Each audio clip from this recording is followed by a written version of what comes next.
గర్భిణీ స్త్రీ మనస్సు చాలా సున్నితంగా ఉంటుంది, విపరీతమైన సున్నితం.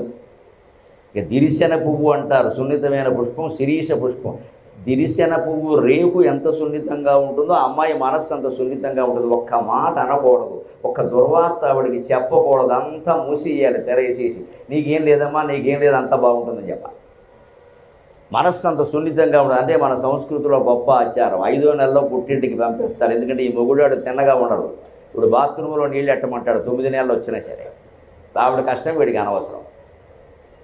ఇప్పుడు ఇంకా అర్థం చేసుకునేవాళ్ళు ఉన్నారు, కానీ పూర్వం చచ్చారు, మేము చూసాం ఇక్కడ పల్లెటూళ్ళలో మేము చూసాం. మా అమ్మ సహా అందరూ ఎన్ని యాత్రలు ఏ పని చేయలేదు.